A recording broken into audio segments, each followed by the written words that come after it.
Sure. Yeah, Eric, welcome and welcome to everybody here. I'm really looking forward to having this conversation and learning more about adaptive leadership with all of you. I was actually introduced to Eric by Patsy Eisenstein, who runs Charles Eisenstein's community, and she's here on the call as well. So it's wonderful to see you here, Patsy. Um, so the way it will work is I'm going to just share a few words about Eric, and then we'll take a few moments of stillness. We always like to start our time together to take an opportunity just to arrive in the space together. And then Eric and I will have a conversation for about 50 minutes or so. And then we'll invite you into breakouts just to see anything that's landing or emerging for you. And then we'll open it up for about 30 minutes of open Q&A for all of you to be able to share your reflections or questions with Eric. So Eric has brought leadership development to over 300,000 people in 146 countries. His work extends the framework of the adaptive leadership practice developed at Harvard. He's the author of the book, Your Leadership Moment, and he's been published in Fast Company, Stanford Social Innovation Review, and Environmental Leader. And his work has been used to tackle structural barriers to transitioning to a low-carbon economy, improve health equity and access, and evolve the role of advanced technologies like blockchain in our daily lives. Very excited to see what emerges with this very timely conversation. And before we jump right into it, I just want to invite you to take a moment of stillness together. It's comfortable for you to do so. Lower your gaze, take a deep breath.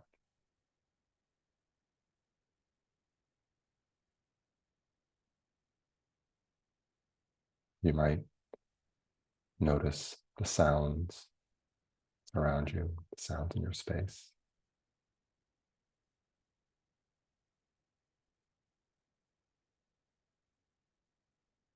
And as you bring your awareness a little closer, noticing the sound of your breath.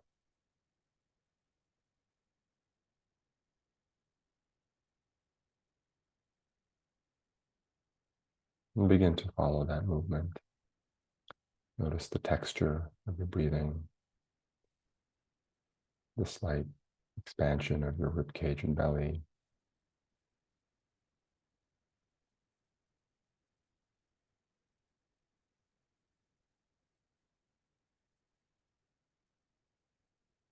Relaxing your shoulders a little bit as you breathe, bringing your awareness to your chest region.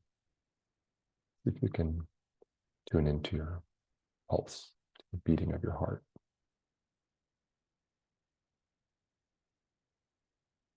And continuing to breathe deeply as you notice the sensation of your blood flow anywhere on your body.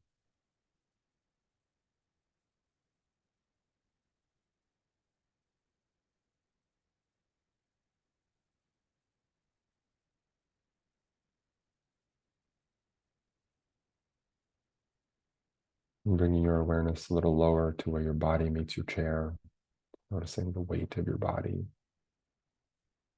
point of contact between your body and the space around you.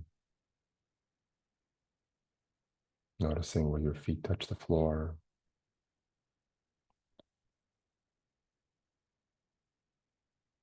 And taking a moment to notice your physical presence in the space that you occupy.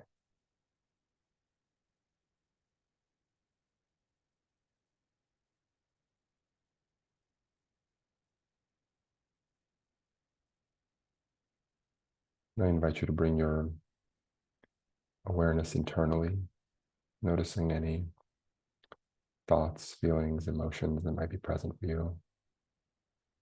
And just taking a moment to welcome anything that might be there.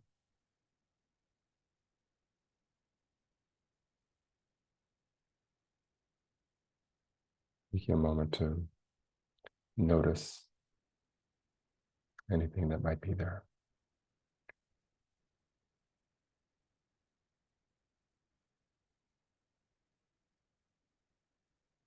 And taking a moment to notice yourself noticing all these things. Just noticing that there is a quality of awareness that is present.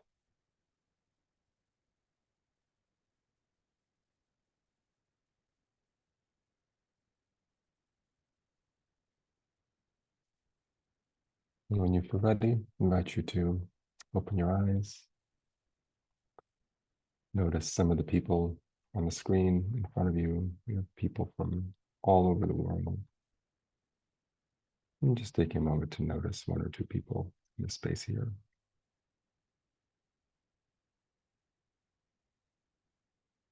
Get a sense of how their day might be going, how they're showing up in this space.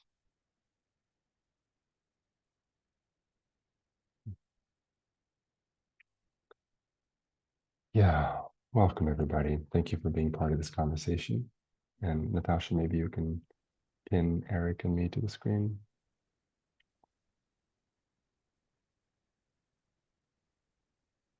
Can you repin us? I always prefer when the other guy is on top.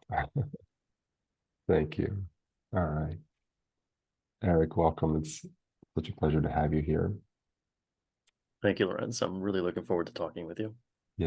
Yeah, with an audience, no less. I'd love to start with just a little bit about your background. Something, tell me about your background and what brought you to go so deep with adaptive leadership. Yeah. I like to start way back, having grown up in the city of Detroit, Michigan, which is, as some people probably know, at least when I was growing up back in the 70s and 80s, it was a pretty tough place to live. We were the arson capital of the world, the murder capital of the world. And as a young kid growing up in that, thinking that was normal, but feeling that it wasn't, I was kind of left with this feeling of why doesn't someone do something about this? And so for me, as many people that I grew up with in the city at the time, the option was to become an engineer. You had all the automotive firms there, and that was the pathway. And I guess without being conscious of it, the thought was, well, if I can get really smart and solve some problems with that engineering mindset, that perhaps we can make this, this city, this place better for all of us. It wasn't a conscious thing. It was just kind of a reaction to this felt sense that there's something off here. And I'm sure, even though most of us probably didn't grow up in a place like Detroit, we probably all can relate in some way to that feeling of there's something about where we are right now that isn't quite right. And what we're moving toward, this kind of aspirational state is not so clear, but we know it's there. So fast forward from that, I was actually, it's funny, I'm thinking about it now. One of the architects of this framework of adaptive leadership, which you mentioned, a guy named Alexander Grashow, he happened to be on the board of a nonprofit that I had been working at in New York. A really fascinating nonprofit, by the way, you can touch on, connected to the U process work, the presencing lab that Natasha mentioned. And Alex looked really down that day, and he's a normally pretty chipper guy. And so I kind of just went on a limb a little bit and said, well, how are you doing, Alex? You look kind of down. And he said, well, my CFO just quit. Do you know one? And it was funny. Another kind of going on a limb. I said, well, why don't you hire me? He said, well, do you know finance? I said, well, no, but I'm an engineer by training. I can figure out numbers. And that's kind of how it started. I've been aware of adaptive leadership, obviously, years before. We were using it in some of our systems change work. But that was the moment, I think, one of many moments, choices to kind of step out a little bit, take a little bit of a risk. And that's when the love affair began. So I could say more about that, but I think that was the impetus, both growing up and these kind of, synchronicities that happen along the way.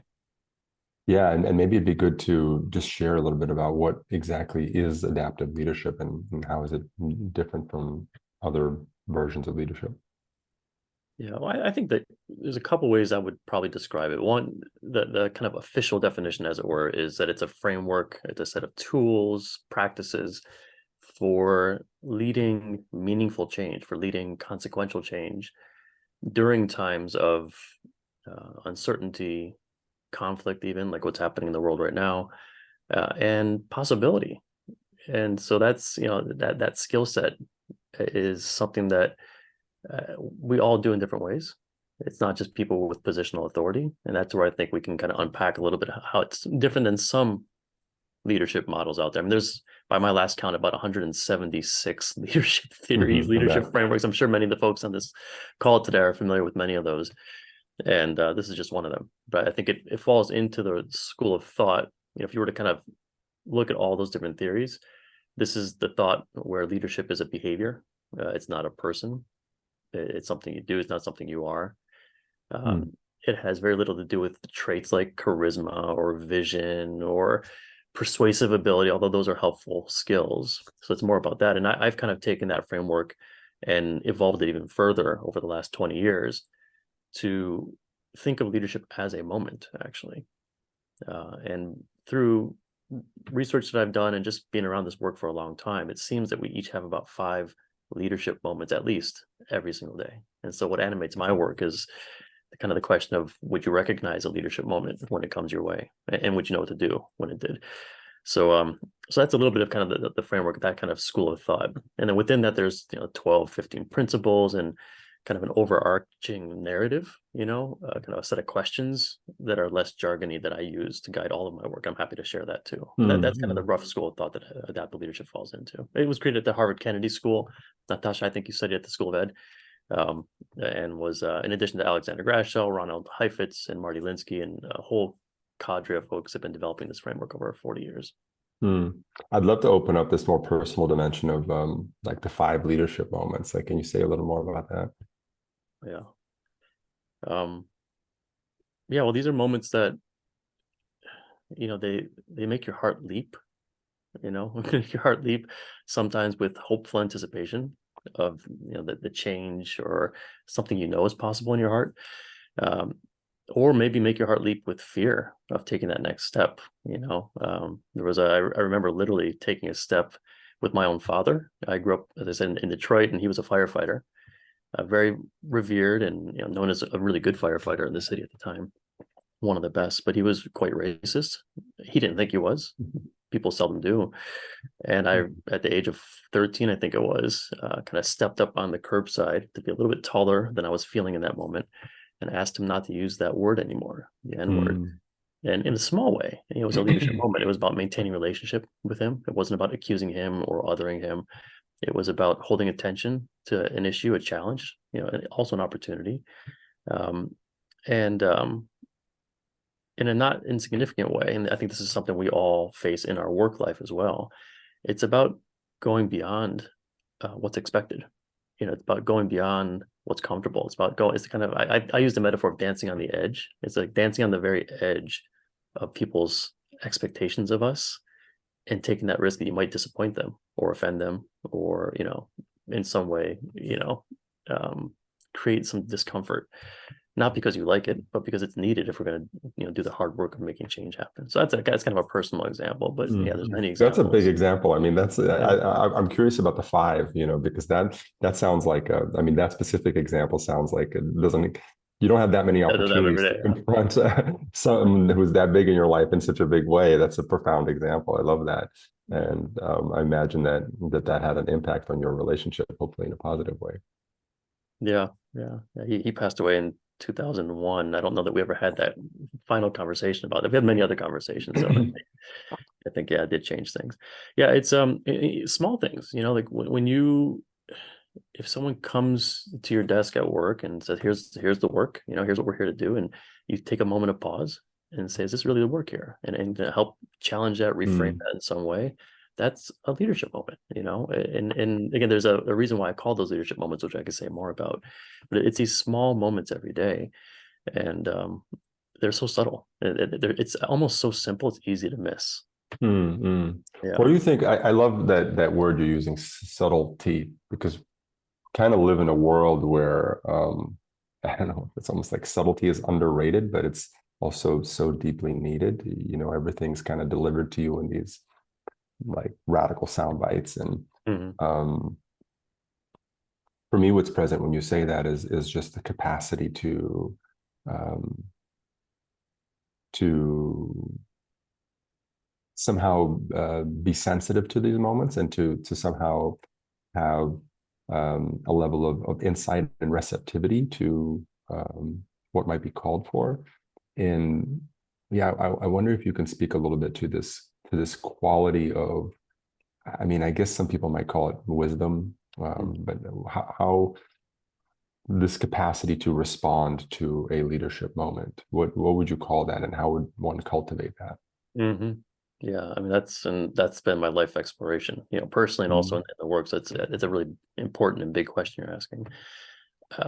What comes to mind immediately, and this is just one of the capacities which you'll be very familiar with, as will folks who know you, I think, is that capacity for reflection in the midst of action. So I think it was Lao Tzu said that only a tranquil mind can reflect reality as it is without all the ripples and the distortions.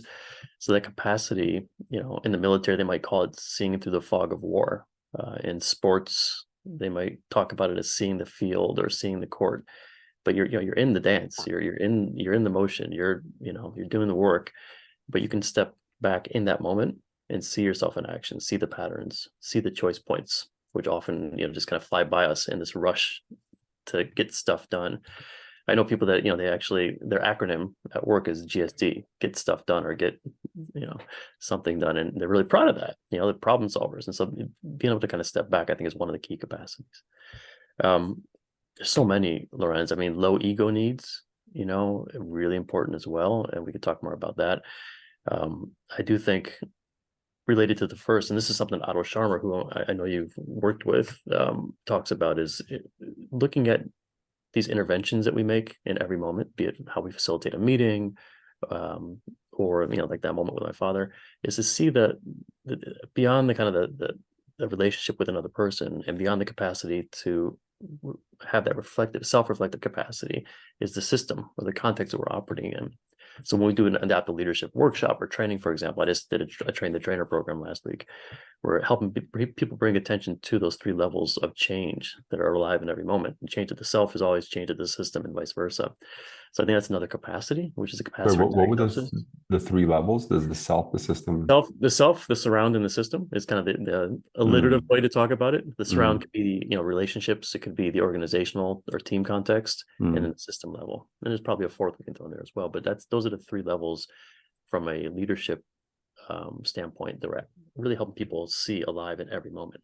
It's about mm, depersonalizing the personal conflict when it comes up, to see it contextually, but it's also taking the context and having people really find the personal responsibility to act within that context. So it's always it's a really fascinating thing that, in a workshop setting, for example, is it often shows up in the relationship between the facilitator or the trainer and the participants, or the quote unquote learners.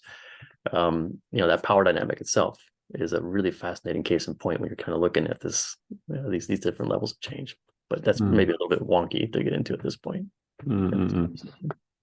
Yeah, there's so many directions we could go from here. To what extent do you directly work with the concept of awareness? Like for me, a lot of the things that you're talking about are a function of cultivating awareness. Like, who am I in this context? What is the system in which I'm operating in? What's present for me? What's influencing me? What's influencing the person I'm interacting with? Like, these are all, at least for me, and like around my orientation, they kind of land in the space of like of the subject object relationship, and kind of cultivating deeper levels of awareness and intelligence around how to navigate that. And I'm curious to what extent does your work situate itself directly with working with awareness, or somehow approaching it differently? Because I'll say one more thing here. I think like something I always think about is, particularly around some of the stuff that we're talking about, is it's one thing to talk about conceptually, and then there's the reality of kind of how you actually um, develop a direct relationship with something. So that's kind of the territory I'm inquiring into here. Like, what is your approach to giving people a direct relationship to these subjects, and to what extent is that an awareness based process? Yeah, I mean, I kind of think it's all awareness at some level. Um, I mean, where possible, we do introduce specific practices for awareness, for mindfulness, the way you started today's conversation, for example. And as you know, not all organizations or teams have that kind of norm, or that, that Mm, kind of receptivity. And we'll still introduce it anyway sometimes, because again, leadership is about dancing on that edge, and pushing the edge sometimes is helpful. And when it goes well, you actually, you build more credibility and relationship and authority. When it doesn't go well, you lose it. So you kind of take that risk. mm, But But I think probably kind of from a question of how do we raise awareness or help people, it's really these questions, a set of questions that we ask people to pay attention to in every moment. So for example, one of them is, what is my role? Even the role of leader is fascinating. And when people say I'm a leader, that doesn't really, when you unpack that, it actually becomes really it really illuminates for people how they are oftentimes a functionary. They're kind of beholden to the system as it is and not as it will be. And so leader is one of those things that in our work, of course, people identify with as a role, but it's often not the most useful role that they play. And so the question, what is my role? What is my choice within that role to, again, disappoint people, to go beyond what people expect? That's one question. Another question is, what is my purpose here? And that's a very obvious one, probably for many people, although many don't ask it, because there's no reason to lead, to challenge a status quo, to speak up, unless you're connected in some way to something you really care about, or someone, or some cause. So what is my purpose? I think a really important question is, this is again about raising awareness around certain things, which is a little bit maybe different than like mindfulness practice, but it requires a healthy dose of mindfulness. So what is the real work in front of us right now? As I said, people often give you a job description, or if you're a consultant, they give you, a scope of work, and you kind of know that's not the real work. 80% of the time, the presenting problem is not the real work. So that capacity to hold attention, to hold space, to find out what the real work is another kind of way that we raise awareness. And then whose work is it? Because it's seldom yours alone, particularly if you're on the outside as a consultant or a coach or what have you. And so mobilizing people, I give examples for each one of these. But then lastly is really, what am I ready to let go of? Because a lot of, I think, the deeper change, the meaningful change, the consequential change isn't a result of doing more, but it's actually a letting go process. And sometimes radically so, your identity, and then what fills that is a really beautiful question. So these 5 questions are kind of ways that we help again raise awareness. And then if there's a mindfulness practice or other ways to help people very consciously be in that space, to be on the balcony, as it were, as they're also on the dance floor, then we also try to introduce that. Can you give me an example of like a specific change process or something just like that stands out for you as far as a specific situation where you brought some of these practices into play and what the outcome was? Yeah.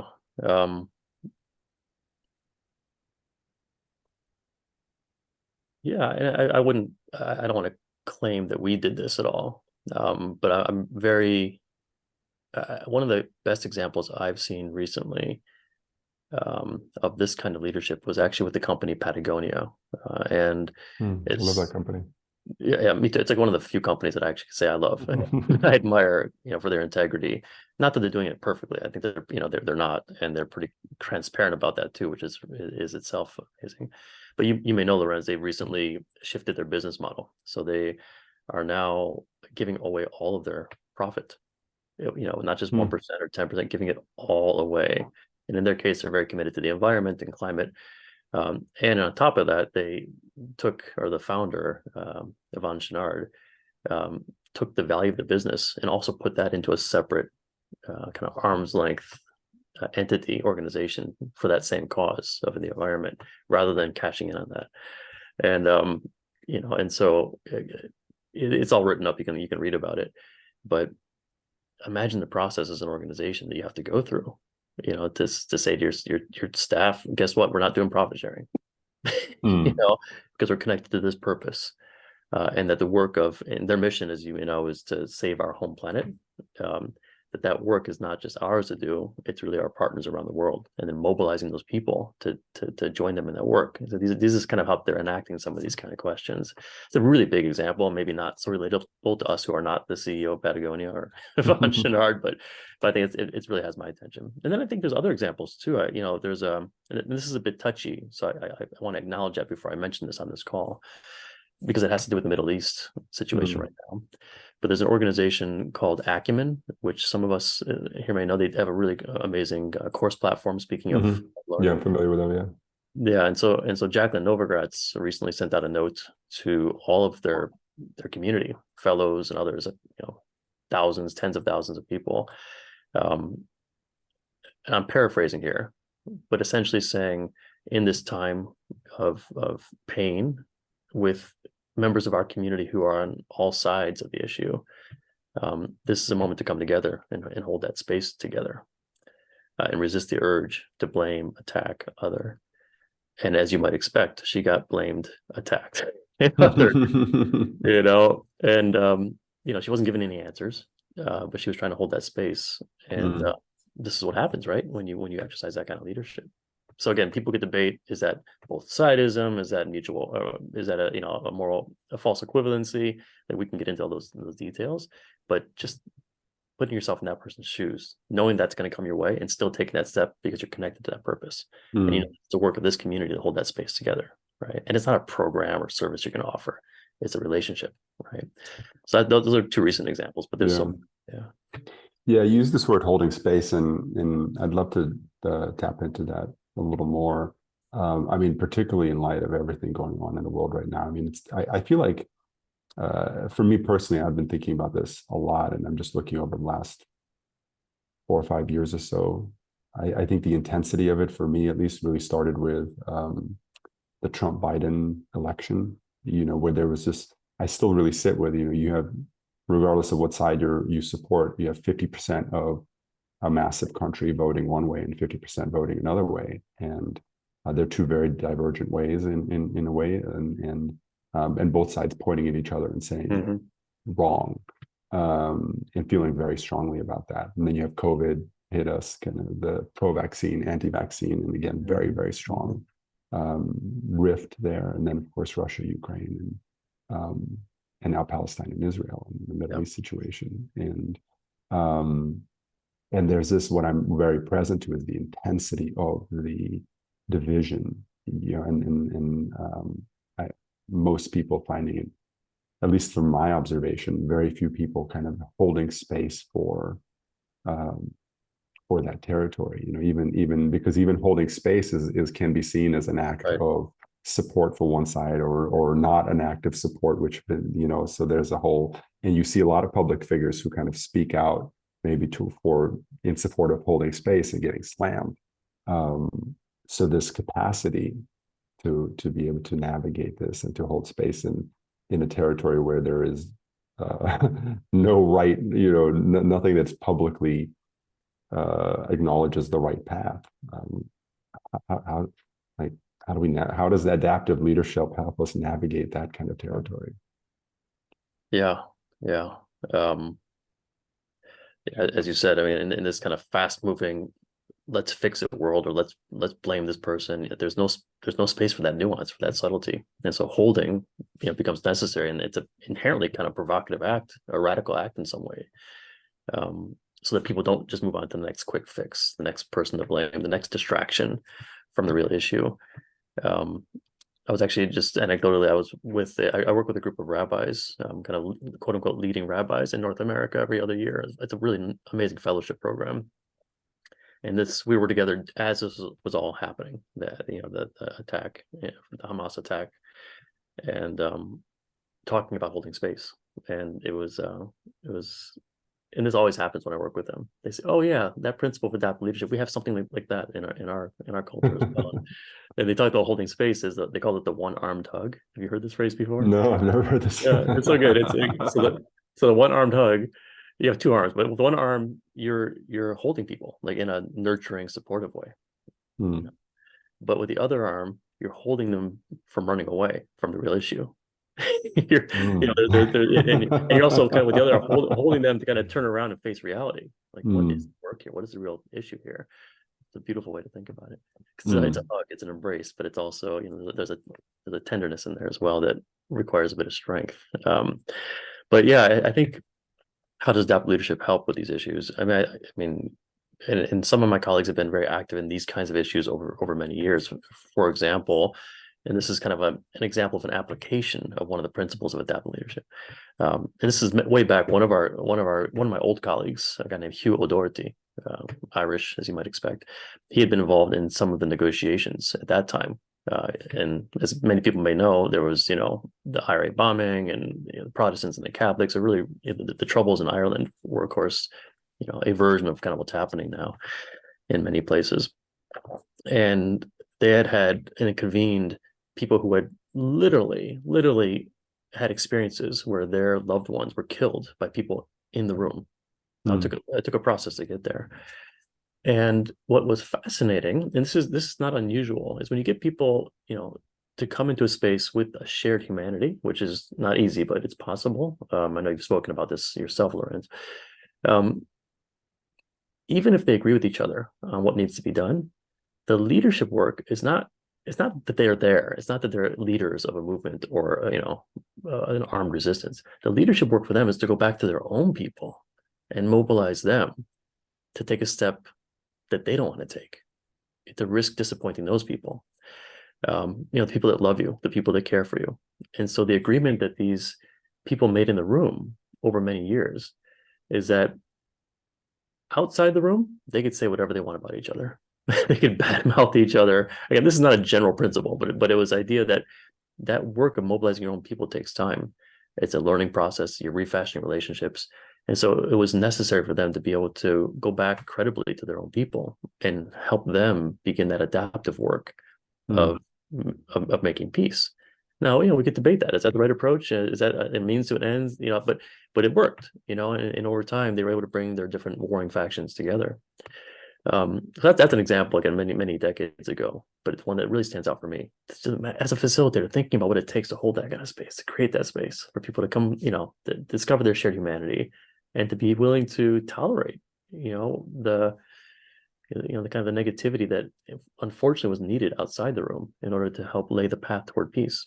Again, not a general principle that I would say, okay, this is what you do in these situations, but in that case, it seemed like it worked. What, in your experience, observation, study, what does it take to cultivate that capacity? What does it take to, you will use the word humanity, you might use a word like forgiveness. What does it take to bring two sides, people from two sides that are, where there's not just differing points of view, but where there's genuine, like you said, some of their family members have been killed by people in the room. That's some deep Yeah. pain and trauma. What does it take to be able to what are first, I guess, what are the capacities that are required for a person to be able to somehow respond to that or navigate that? And what does it take to cultivate those capacities? Yeah. Well, I'll give you a very kind of tactical answer in a minute, but just to say, obviously the answer is love, right? I mean, it's I like that answer. I mean, we could address it When more. I started on my on this journey, I mean 12, 13 years ago, I asked my yoga teacher, I was like, what is love? Thinking that there was a simple answer. And he was like, that's like asking what is God? And I was like, that's kind of when I realized that I was like, yeah, it is. Yeah. Yeah. One of my favorite notions of love, and actually I got this from Charles Eisenstein. You mentioned him on the call earlier on. Patsy's here as well. But it's the idea of an expanded sense of self. Mm. Or who I am as a person doesn't end with this physical being, and my lived experience, but it includes you, Lorenz. It includes folks on this call. It includes even as far as, the earth and other kind of other than human beings. And so, when that happens, when you have that expanded sense of self, then selfishness is actually a good thing. Mm. Self-centeredness is actually a good thing. And so, yeah, how do you get to that point? I mean, I think from an adaptive perspective, one thing that we do in that kind of situation that you mentioned, two people not getting along, could be husband and wife, could be, warring factions. And there's generally, I find three kinds of questions to raise awareness around that are helpful. The first, and it's pretty obvious, it's just, what are people's competing priorities, and that's obvious place to start. And it's not just what people say their values are. Sometimes people say, well, I'm all about peace, or I'm all about climate change, whatever. Well, okay, so what have you done in the last 3 weeks that demonstrate that really is your priority? Well, I haven't done anything. Okay, then it's number 17 on the list. And the research that I've seen, Lauren, says if it's not number 3, like in the top 3 on your priority list, you're not going to act on it as a person or as an organization. So if it's 17, it doesn't matter. But So what I'm also hearing in your example, it's not just it's priority as evidenced by your recent actions. it's your behavior. Yeah, and I really. think that's profound. right? Yeah. So getting people to be very good at and being aware of their own behavior, others' behavior, and what that really suggests about what's important to them. Many times people don't, they actually believe, I believe that I'm all about environmental progress. And yet what have I done in the last 3 weeks? Learned nothing. So am I really? And so that's kind of one of the things you begin to look at. What are you really committed to? As a colleague of mine once said, um, it's not a choice between what you want on the one hand and what you don't want on the other hand. That's an easy choice. It's a choice between what you want on the one hand and what you really, really, really want on the other hand. That's the tougher choice. And so, if I'm all for peace, but what I really want is to feel good about myself by talking bad about others because I have a sense of belonging that's not being met. Well, then that's what my priority is. Okay.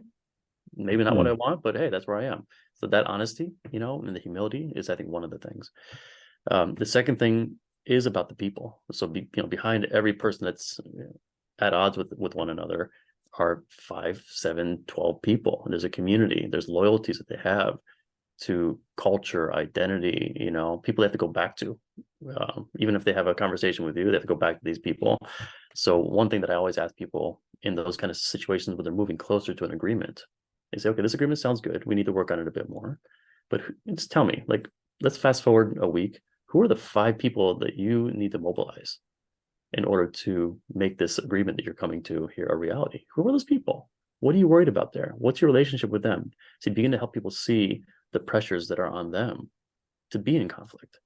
And that, those relational pressures are a big part of what hold people in stasis. And then the last thing, and this is really, for me, always really powerful, even personally when I ask this question of myself, is, okay, if we're going to move forward together, with some kind of peace accord or whatever, or even at a personal level with someone, my assumption always is that there's that there's kind of there's something that's difficult about that for people. Otherwise, they would have done it already. And that difficulty stems from a fear of loss. So, you've heard the expression, I'm sure, people resist change, people don't like change. It's actually not true. People, you don't get back a winning lottery ticket because it's going to change your life. I'm sorry, my wife and I, we have a budget for the year. It's going to change everything. We're going to give the money back. Like, you don't say that. So what people are resisting is not the change per se. What they're resisting is loss. The idea they have to let go of something, give something up. Do they know what that is? Right? Are they able to do that? And helping these warring factions see the loss that's at risk for them can open up a really beautiful pathway for change. Because again, as I said earlier on, it's not about doing something different. It's really often about letting go of these, these old narratives, these old ways of being, these old ways of thinking that maybe served us really well for years, but no longer are fit for purpose. So that kind of idea of what are our values as evidenced by our behavior? Who are we loyal to as evidenced by our relationships? And then what is really, what's the loss that we need to hold space for within each other? And how can we hospice that loss over a period of time to create the possibility for something truly new to emerge? And those are the lenses that we take to those kind of conflicts. And I say we, I'm talking here about a community of people. I keep saying we, but it's really, there's people who I've worked with around the world who are trying to hold this kind of space for this kind of leadership. And I really, maybe it's an expanded sense of self and love. I don't know. But when I speak, I'm thinking about this community of folks who are really trying to hold this conversation. And what I'm kind of hearing, and maybe you can correct me if I'm wrong, but it's almost like the operationalization of identity. And you said this earlier as far as like expanded sense of self, and that's something I've been thinking a lot about in the context of all these conflicts is the way that we make meaning is heavily situated in our identity. If you're like you have the blue side and the red side, and you have you're a blue guy, and when red people are getting killed, you're saying awesome, yes, righteous victory. And if you're a red guy, then you feel anger and outrage. And so it's the same event, but it's just being made meaning of in different ways depending on the context of your identity. And if you have this expanded sense of self, then you feel the pain of people dying regardless of what identity they are. So I wonder, like, to what extent that what it takes to shift that identity, because that's kind of what I'm hearing there as far as like what happens through those different dimensions you talked about. Yeah, absolutely. I mean, so when I talk with folks about leadership, for example, people say we want to be better leaders. We want to do leadership development. Okay, great, fine, we can do that. But why? Like, leadership for what? I don't care about leadership. What are you trying to lead? What are you trying to change? And so that adaptive change, it takes many different forms. It's, it's at the organizational level, at the process level, but I think some of the deepest adaptive change happens at the identity level. And it's not something I get to talk about a lot with people in a business context because they don't want to go there. It's not, but it's implicit. I'll tell you an example, Lorenz. This is again a very personal example, but really for me landed the idea of what identity change feels like. And it was around the idea of race. So I was facilitating a session, a fellowship program, a retreat with early childhood development professionals. And it happened to be a mostly African-American group. And within an hour or two, I realized I had done something ghastly. I didn't know what it was, but you could just tell, the room was, they were not with me at all. And by lunchtime, I'd gotten an earful about how racist I am. And, growing up in the city of Detroit, I'm very familiar with people who are racist. And like most people, probably didn't think myself one, to be racist. And so, of course, the first reaction, which is never helpful to say, is, oh gosh, if you only knew me, like you want to go there I'm speaking as a white, a white man here, but so I didn't say that. I asked questions, and and it came up that I made some missteps, things I had said, which in hindsight now I've learned from. I can share what those were because they're actually really practical. But the feeling of identity change. So like people say, well, we need to empower people, we need to hand over the mic, all these different, ways people think they are shifting power arrangements around things like race or oppression or class, whatever, whatever the issue may be, depending on what country you're from. Because I know race tends to be a very American kind of thing. But it wasn't about that. What it felt like to me in that moment was, gosh, if you only knew me. And you're asking me to be something that it doesn't feel authentic to me. Like, and so this feeling of being inauthentic to oneself is what I came to realize is the actual experience, for me at least, of handing over power or giving over power. In other words, when I'm able to say, gosh, I can't be Eric anymore. Not the way that I've known how to be Eric for 49 years, right? I need to be willing to let go of that part of my identity that is identified as racist. And I don't get to decide what replaces it. That what replaces it will be informed by other people, particularly people who've been marginalized, right? And so that's what it felt like, the handing over of power. It was a giving up of my identity. And then being in this kind of, liminal place for a long time. Well, who the heck am I? And gosh, and maybe I'm misogynistic as well. And maybe, it's like, oh, yeah, you start to look at all the feedback over the years and say, oh my gosh, how long has this stuff been going on? But that, really kind of be in that uncomfortable place for a long time. And then over time learn, oh, this is how I could be more helpful. This is how I could show up as a more aware human being. Like that's an identity change. And so that for me is, again, it's deep adaptive change. And at the core of any kind of systems change is that, I think. So, I think that's where we are with what leadership development really is about. If we're really going to lead consequential change on these toughest issues, I think it goes to the very core of who we are as people. And this is, my own personal example for some years. I really love that frame on authenticity, because it's like, who is being authentic? What's the identity, that sense of self there that you're being authentic to, and opening up that territory of what does it mean to be authentic. I mean, I'm not sure that there's like you said, you kind of sit with it, and there's not necessarily a clear answer. And I mean, if I'm understanding correctly, that's part of the adaptive process. It's not about finding simple answers. Maybe what I'm hearing is it's really more about sitting with the questions and continuing the inquiry. Absolutely. Yeah. The single biggest mistake that we all make in organizational life and even in our personal lives is we put these technical fixes. Oh, I have your answer, here's your protocol, here's your time management system, here's your brown bag lunch series. And we throw all these things on it. We put these technical fixes on adaptive challenges, and then it doesn't solve it. It actually comes back again and again. Sometimes it even gets worse, and again, happening in the Middle East, happening elsewhere as well. So maybe just clearly define for me, what's the technical definition between an adaptive challenge and a technical challenge? Yeah. I mean, so example, like a broken arm, that's a technical problem. Mm, The arm used to be straight and now it goes this way. And so it's a technical problem, technical solution. We all know 6 to 8 weeks, you're back in business. There's an expert, there's an authority, there's a protocol, there's a whole educational system that helps people solve that problem. Really important. I can't do it, but fortunately someone can. An adaptive challenge, an adaptive problem is where um, we don't know what the solution is. We have to figure it out. Or maybe we don't even agree on what the problem is. And that's often the case where we are. And so in those cases, it's slightly different approaches with those kind of mm, category 2 and 3 ones. But basically, like you said, it's about holding that space. Oftentimes it's batting aside the technical fix that people want to throw on it. It's holding that space for people to really deepen their inquiry into, the questions, like you said. mm, mm. Mhm. Yeah, and I feel like the vast majority of people don't. It's uncomfortable to sit with the unknown. It's so much more comfortable to think you know, and maybe one of the biggest developmental um, changes is to have that capacity to be with what you don't know, to recognize that underneath all the things you think you know, there's actually a lot more not knowing, and the discomfort of really sitting with that.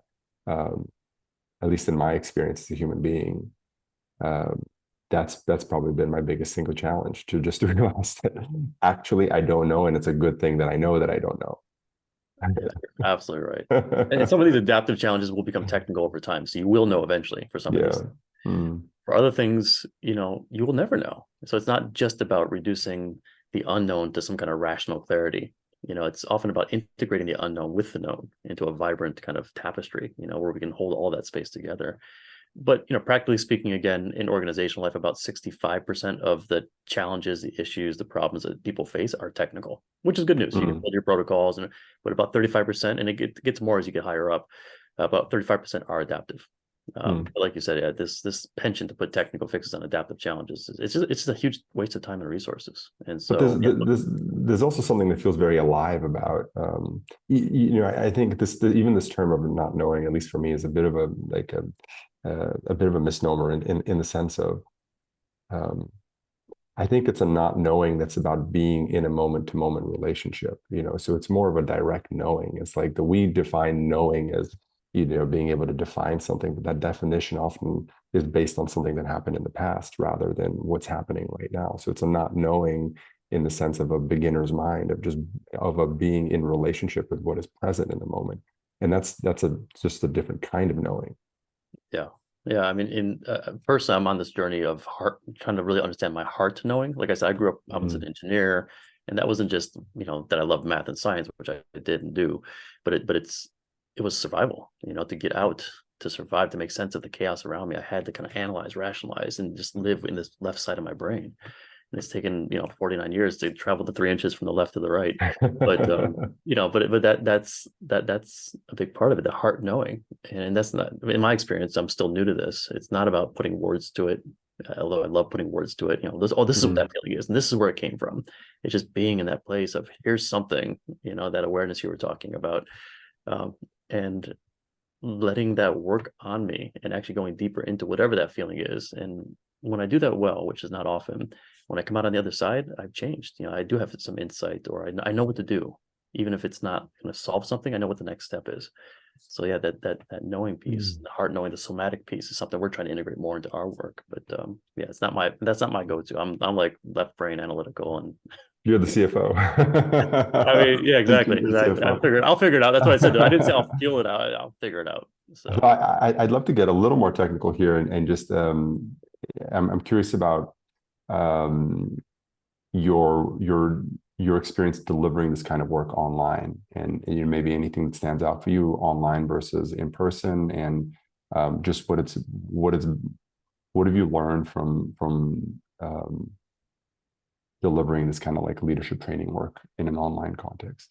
you know, quite humbling. It's been really good, more than I would have ever thought. And I know that the space that you hold with Sutra is also like that. I mean, I want to learn from you actually, because I think you guys are doing it much better than we are. But I think there's probably two things that we discovered over time. One is um, the how important it is to create the space for that, say, Zoom phone call even before the call.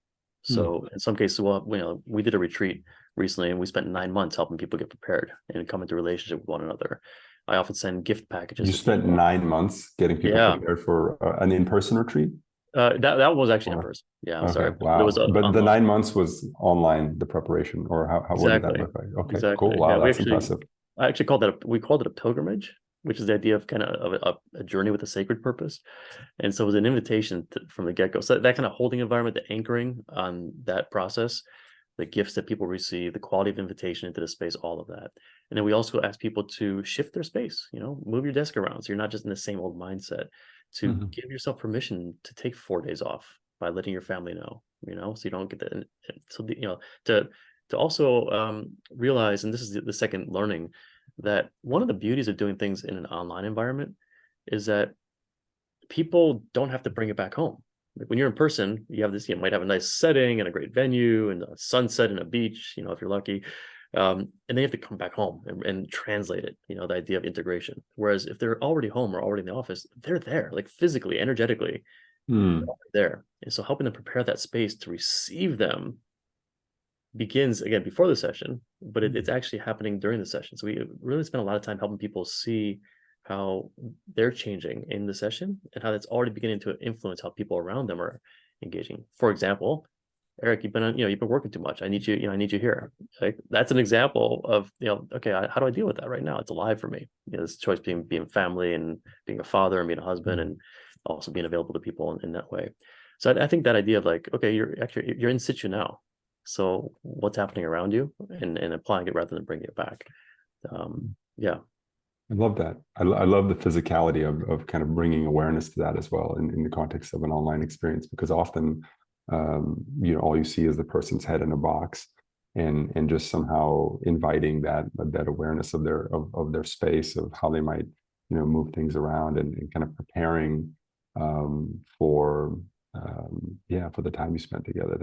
That sounds Yeah. very alive. And you can go even beyond like the immediate surround. So again, it's kind of self-surrounding system, right?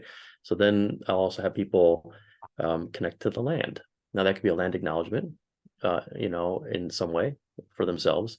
I've sent them a kind of where the stars are. I know one of the people on our call, Patsy's, she could say a lot about this, but so yeah, what's up in the sky? Many people have never looked at the sky before, so Mm. that's part of your holding environment. And also helping people. I invite people to go to the source of their drinking water, which again many people don't know, and to collect some of the water from that place if they can. To walk there if they can, to drive if they can't, and then bring that water and have it on their desk. A little bowl of water for the 3 or 4 days. And Mm. there's some really nice notions around how the water receives what happens, and then returning that water back to source afterward. Again, you can't do this with all audiences, but when you can, I find it really grounds people in what's all around them. Mm. I really appreciate that. Yeah. So we're coming to the end of our time, but there is one more topic area I want to touch on, because I feel like you might have some unique insight. And this is, I know a lot of the people in our community are doing some kind of leadership or organizational development work, and so something that's very alive is just how do you approach an organization, whether you're pitching or selling, or somehow basically obviously trying to get them um, to purchase your services or your programs, with this kind of work, particularly like adaptive developmental work. Anything you can share about how you approach that as far as growing your business? Yeah, I think the most important thing I've ever done on that, and it wasn't really intentional, and it takes a long time, but it was when I was early in my career. I can't see the faces in the room now, so I'm not sure who's early in their career at this point, but 20, 25, 28 is really, investing in people. For example, there was a woman that I knew who was the administrative assistant to a CEO, and she would order the sandwiches for people. And I would notice these people and spend time with them, get to know them. And what do you know? 10 years later, she's now the assistant to a CEO to a major company. And who does she call? So for those of us who are earlier on in our career, but even not, every single person, again, I wasn't doing this to kind of get business, but I look back at a lot of the business that comes now, and it was because of people feeling seen. A woman, for example, who was in a cubicle at a major foundation. I was meeting with the CEO, and I walked by, and just she was like it was like a beam of light coming from her head. Like I stopped. I was just shocked. Like, who are you? Like, hello. and now one of our closest collaborators, 10 years later. So I think that's, again, that goes way back, but it's all about relationship. The second thing is, we run a lot of public workshops. I think that definitely helps, as you'd expect. And I think the other part is, once you introduce adaptive leadership into an organization, once people start to think about it, it already activates stuff, activates courageous conversations that have been dormant, hopes and aspirations, frustrated. It gets activated. So even in the process of beginning to talk about this work, and this is kind of a little bit further down the pipeline, obviously, you're already doing the diagnostic work. You're already helping people see the self-surrounding system. You're actually already doing the capacity building. And by the time the work comes along, it's now framed up in a way that you can make a real big impact. And you've already had an impact on someone before the contract signed.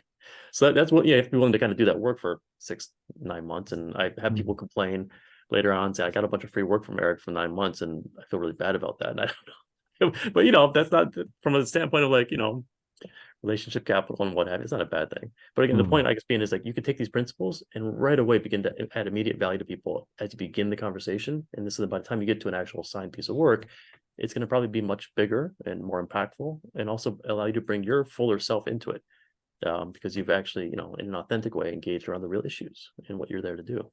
So I think that's maybe, kind of a few ways I think about that. Yeah. I really appreciate that, and it resonates with my own, like one of my earliest business lessons was actually selling real estate in Boston, which is hyper competitive, tons of people doing it. And when I first started, I was just trying to go for quantity, and that then it was falling flat on my face. And then I just focused on quality. I focused on really giving like deep attention and way above expectation care to every single person that I interacted with, and I became the highest selling agent in my office. So for me, that's like a version of that, of just really noticing people and taking care of them in a deep way, and then the magic that emerges out of that. And actually, one last thing about that, it is that shared humanity piece, right? So there's a story that I often tell about this guy that I've been working with, who's leading a movement for social justice in India. He's one of the most marginalized communities in India. Like, there are people that pick up garbage and clean toilets with their hands, and it's really really tough, and it's systemic oppression. So I was with him one time in London. Long story, but anyway, he'd seen a person who's like him doing a similar job in London, and he looked at me and said, "Eric, that man is our brother. He's part of this movement to democratize leadership." And like that depth of seeing there, and I connected his depth of seeing to how effective he is in his movement building as well. So this is like, my point being is like, that seeing of another being, that's part of the work. That is part of the leadership work right away, and so if you're living that, there's an integrity that I think people feel. Yeah. It also just reminds me of, I think the single greatest gift that you can give another human being is really seeing that person in a way that they feel seen. It's so rare. And when you feel seen by another person at that level, it's, there's nothing that feels better than that. It's the ultimate expression of humanity. I love that you're saying feeling seen too. That seems really important. Yeah. Yeah. Eric, thank you so much for this deep, rich conversation. I feel like we could go so much further down so many rabbit holes. I want to make sure we have a little bit of time for our audience to connect with each other. So we're going to invite you into triads, and you'll have 8 minutes together. And the invitation is first and foremost just to connect with each other. There's a beautiful community of practice here that are very heart aligned and interest and work aligned in so many ways. So it's an opportunity to connect. And also just to share a little bit about what's emerging for you, anything that's present for you, any questions or reflections that you might have. And then we'll come back and we'll open up the space to hear from anyone who feels called to share.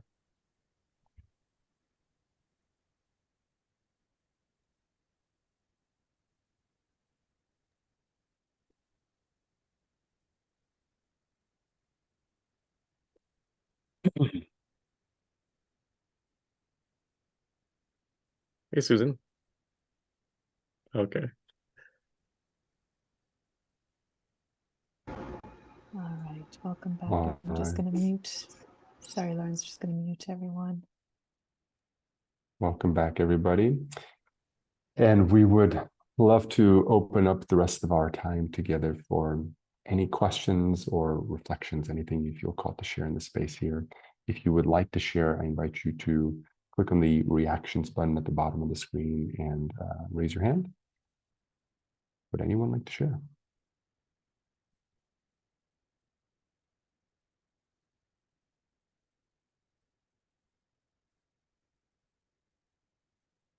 Cliff, go ahead. Great to see you, Cliff. It's been a Yeah, while. like I said earlier, it's been a minute, guys. Thanks. Yeah, boy, I missed the Sutra crowd here, and you guys. I appreciate you continuing to carry the torches that you do, and what a great conversation today. Thank you, Lorenz, for guiding, and Eric, of course, and everyone else here. Boy, what struck me, so many things struck me as I was listening here today about where we as humanity and the planet are, and the frustration so many of us feel about what to do. And I think Eric, thank you, and Lorenz for holding the space is the hardest thing, but it's the most important thing. Where love is the foundation driving us. And I love adaptive leadership. I've always been that in my life and didn't realize that's what it was called, and appreciate so much of the sort of more technical aspect of it, but the fact that it's adaptive. And that's what I do every day to help people navigate the digital world and try to stay sane in it. Because every day is different, every challenge is different. So my whole life is about adaptive, helping others. So and remaining flexible, and I think what the metaphor that keeps coming back to me in the recent weeks and days and months is if we are able to come together and as leaders of any type, even one on one, even just smiling at someone in the store, out to the metaphor of throwing a lot of pebbles in the pond at one time, as opposed to, oh, I throw one pebble in, it only makes a little ripple for a second. Whereas if you're standing on the shoreline with other people with hearts and minds, you can get those hands throwing the pebbles all at the same time to create the tidal waves that we need to straighten this mess out. And that's really what our jobs are, I think, as leaders or caring others, people who are here to help each other. And I don't want to go on much longer. Thank you again for being here, everybody, and Eric, of course, and Lorenz and Latasha. Thanks, guys. It's great to be here with you. Thank you, Cliff. Appreciate your reflection. Francis, would you like to share?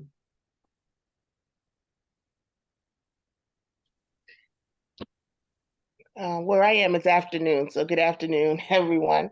I am grateful for the invitation yet again, and the opportunity to put, I guess, a label on activity that's going on that I didn't realize or you think is, maybe just for a group, but it's actually a personal, and I get to take an individual part in that. So I absolutely am grateful to know to do consciously, the actions. So that's really great. I'm grateful for my group, my breakout group. Connie and Patsy was dynamic. Thank you, ladies. And that was great. And thank you, Eric and Lorenz and Natasha. Though for me, that really struck me, the last part was the what you said about being seen, and for everyone that you interact with, for them to be seen in whatever situation they are, and that is monumental. And I shared in the group that I had a product and it was overdue. I took I have 60 days to return it, and I didn't even start it to after 60 days. And it was a beef base, and I had decided that no more beef in my life for a season. And I called the company, and initially, it's past the 60 days. We can't do anything for you. But I was able to advocate for myself. And the person I was speaking to heard me, saw me, understood, and went to bat to me, fell back for me once, and then I'll go. Let me consider this again. I'll get back to you. And actually called me back and said yes, the company was going to take back the product, and so that was just awesome. I was seen, and they understood the situation, and sometimes the first answer is no. And I validated that, yes, you're absolutely correct. It was my responsibility to at least try the product within 60 days, and I did not. but please forgive my lateness. And then what I did taste, I liked, but now that I'm in a different path, I can't use your product. I did give a box away, but I still have 7 boxes, so I need your help. And it was wonderful to be heard and seen. And just yesterday, I got notification that the check will be in the mail. Not the check, but they will reimburse me, back to the bank account. But it was just so great. And to take the time to do that for somebody, it's great. And that's something that I want to be able to do for other people. See them, whatever the situation is, and add beauty to their day, whatever it is, in a big way, small way, ongoing, or just, ongoing relationships, or someone I'm just meeting, at the subway, or, at a grocery stop, sure, something. So thank you for, putting all of this in context. And again, it was good to meet with you, ladies. Thanks. Thank you. If I could say something really Go ahead, quickly yeah, please. on that, but yeah, I mean, so one of my colleagues, his name's Wizita Nodobu, is that Zulu clicking sound, Wizita, amazing guy, and he grew up in this Ubuntu kind of notion of self and other, and but there's a phrase when they say hello, in Zulu and in some other languages, it's sawabono, which literally translates as I see you. And it's the idea of I see you, I see your humanity, I see your shared humanity, and it's just a beautiful way to greet somebody. So I was reminded of him, Francis, as you were speaking. Yeah. I also love, Francis, what you're bringing here as far as just the reality of how companies do business and what a difference it makes when a company is able to bring, and how rare it is, when you encounter a company that brings genuine humanity to the way that interacts with its customers. Like, to me, that's so profound, and it's so deeply frustrating when I end up on customer service with a company that is treating me like some customer number. Like, I notice it right away. And when I deal with a company that treats me like a human being and really hears me and responds to me at that level, I think it's so profound. And I think it's really important to recognize that our world, every interaction is important. The way that you feel dealing with a company that treats you like a human being inspires you to bring that same humanity to the people that you interact with. It all has a ripple effect. When you're a cog in a machine for another company, you're more likely to treat someone else like a cog in a machine in some other situation. And so I think these things are just so deeply important, this quality of genuine humanity in every interaction. Yeah, thank you, Francis. Patsy. Hi. So as Lawrence, my friend, I mentioned in the beginning that Eric is also my friend, and I kind of connect them together because the reason why I feel like there's this urge to support in the background the ministry of the new form of leadership is so important in our time. And the part that I want to highlight is a lot of things that like Eric couldn't really cover today, which I thought that was just so essential for all of us, because whether we admit it or not, we all take a leadership potential and position every day. If you are an older sibling, or if you are a parent, those are opportunity for leadership already. And one of the highlight I want to mention here is which I actually come to have this awareness through my friendship with Eric, was the authority versus true leadership. And this awareness has really helped along the way. And also Eric's book, Adaptive Leader, the Your Leadership Moment is full of stories to explain and help understand and embody all these principles that he mentioned.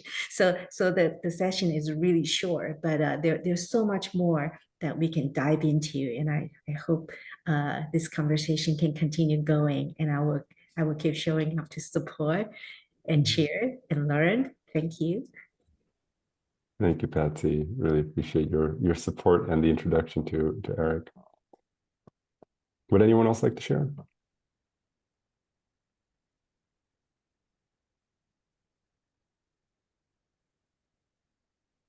Anne, go ahead.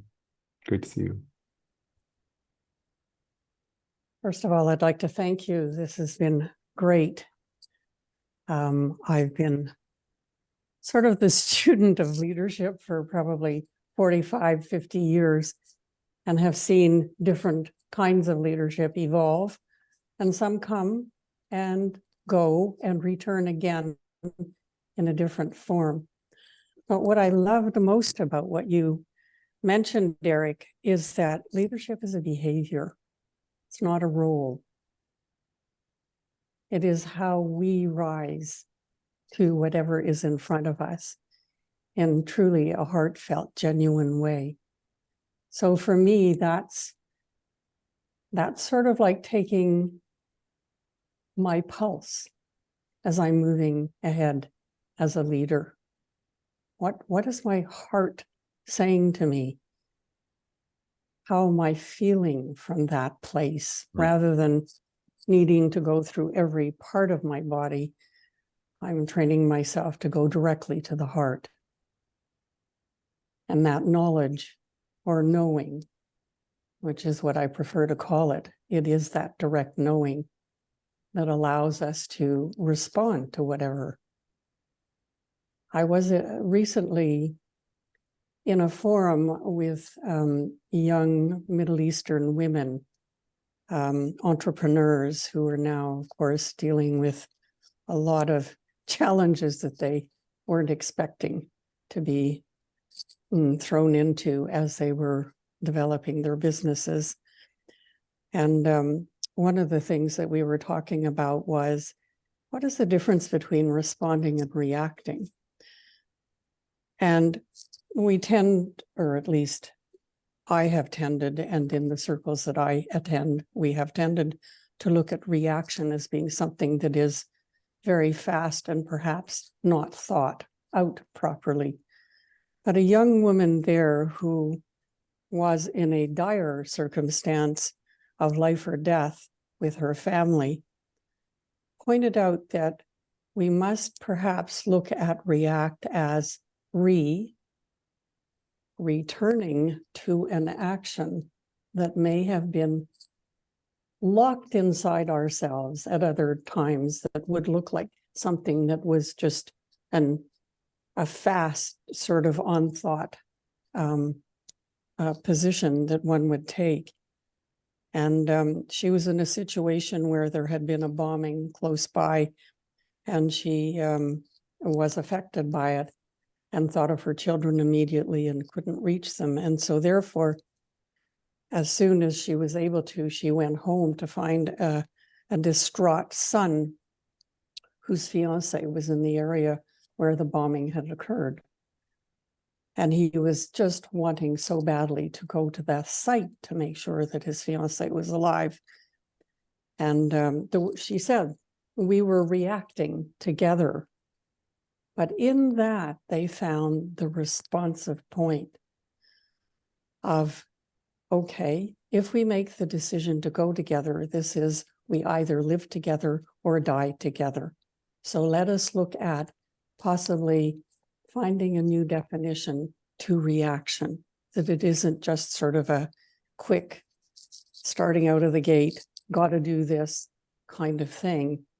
But as a behavior, it is something that we perhaps are reacting from the heart, but we haven't quite figured out the language around that, or possibly the behavior, or, the ultimate action that might have been taken. So for me, that was very humbling to hear from somebody who had been in such an extreme situation to bring me to a different understanding.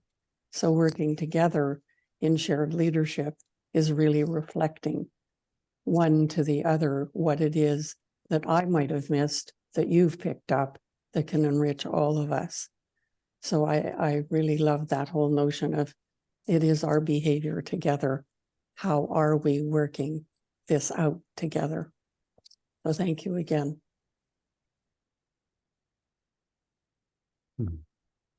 Thank you, Anne. Eric, did you want to share any reflections? Yeah, I mean, one thing that comes up, I mean, I love everything you just said, Anne, and it's like, but we work with people who don't believe leadership's behavior. They believe it's all about their title and their power, and so what do you do with that?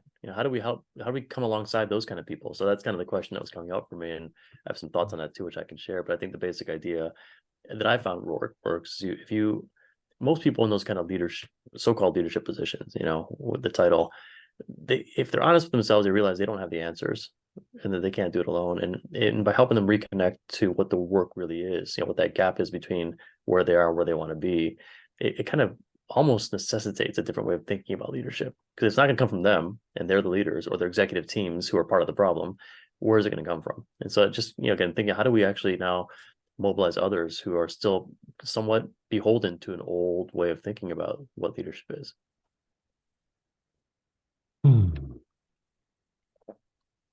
All right, I think we're coming up to the end of our time together.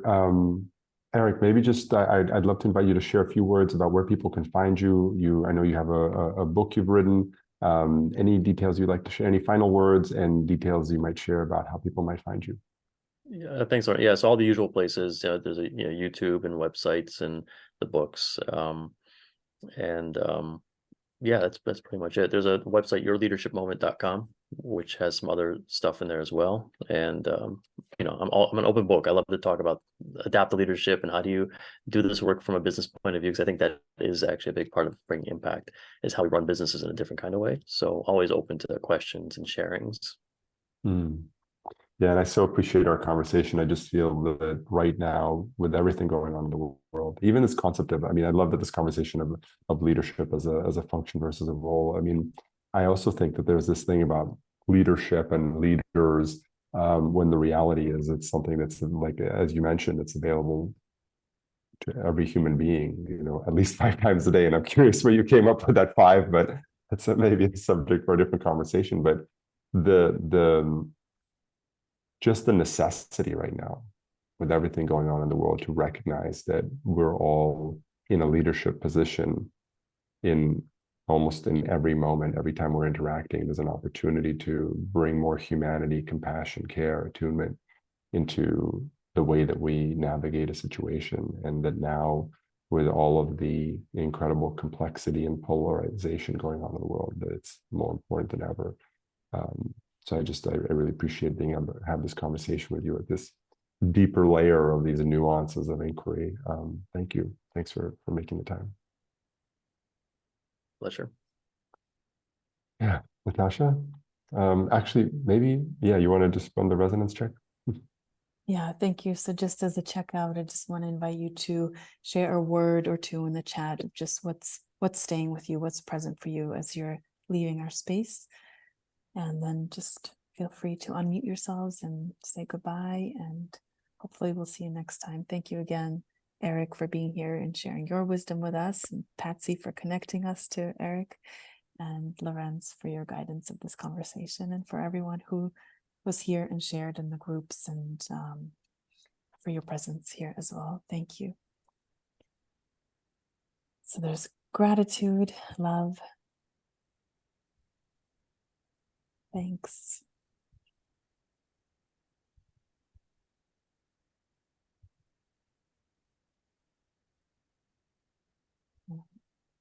A lot of gratitude. I'm grateful for the expansiveness of the conversation and the commitment to serve, solidarity, keep connecting, ready to let go. The one-armed hugs, the one-armed hugs.